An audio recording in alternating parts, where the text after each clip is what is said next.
Hello everyone. In this short training video, I'm going to show you how to receive inventory and perform a stock in.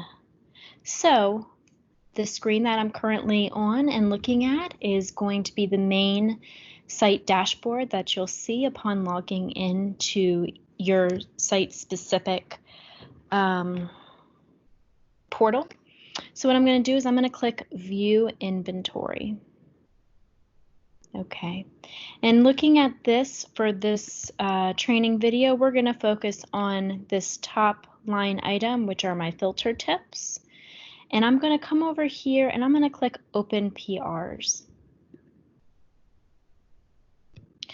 So here I can see that there have been 2 purchase requests that have been submitted for this particular item, meaning that I'm requesting more for inventory purposes.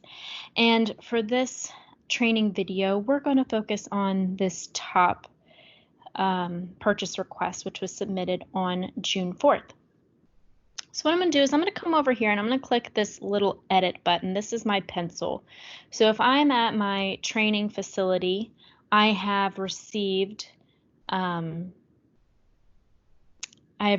these tips that were sent. They were received.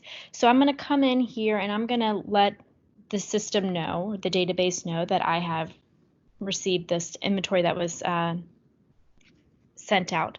So I'm going to come down, I'm going to click Received with a check button, and we're going to fill in this information. Now, if I'm looking at the different boxes here under my received category, I'm going to notice a number of things. The first thing I'm noticing are these red asterisks right here.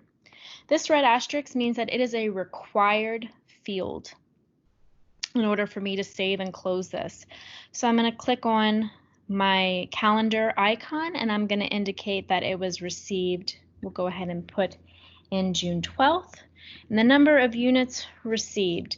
So if I'm looking at this particular purchase request, it shows that we ordered or requested two of these items. And we're going to say that we received 2 in-house. Now I'm going to take this back really quick because I want you to notice something. If I look over here on my quantity difference, if you see it says 2 units short. So the system is in short telling you requested 2 units and this is what the system is going to expect for you to ultimately be receiving. Now when I enter that I've indeed received 2 units, look at what happens here under the quantity difference. It now becomes none. This means that the system is acknowledging that it has received the outstanding units that it was expecting to receive.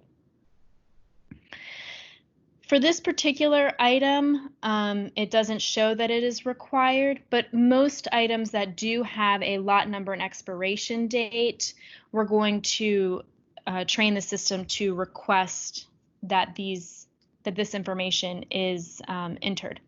So I'm going to go ahead and say that this has an expiration date of June 20th, 2021. And for lot number, we'll say 1, 2, 3, 4.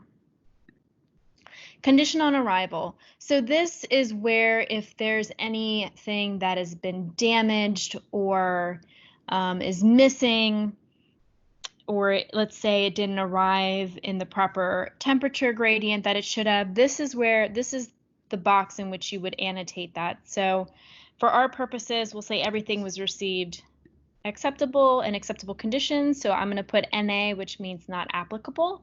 And then I'm going to click my green Save and Close button. Okay. So this brings me back to my screen. And it says purchase request saved, which means that the system successfully acknowledged it and updated this in real time. The second part of this training video is going to be performing the stock in.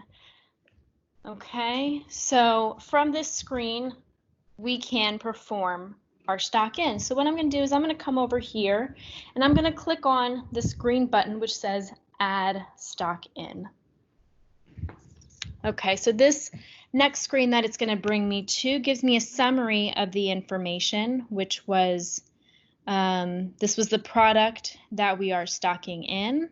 You can see all the required information, that this is for my filter tips at my site, which is our training site. This was from Thomas Fisher, the catalog number, the units, which we received them in, which was packs, and the units, or the amount that we ordered, which was 2. This also is going to summarize the received information that we just performed. We received 2 packs, which means I have 2 packs available for stock in. It summarizes my lot number as well as my expiration date. So what I'm going to do here, so I've received it, which allows me to perform the stock in. We're going to stock in both, and we're going to say location lab 1, and then we're going to save and close.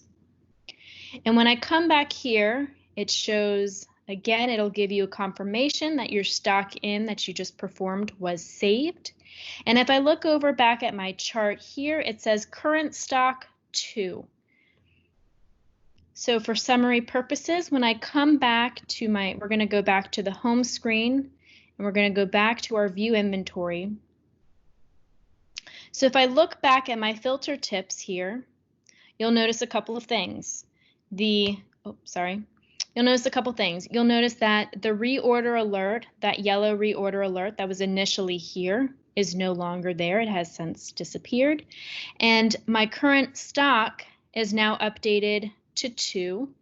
And I have 1 stock in transaction, which is the history. And that is how we would receive an item, as well as how to perform the stock in for that item.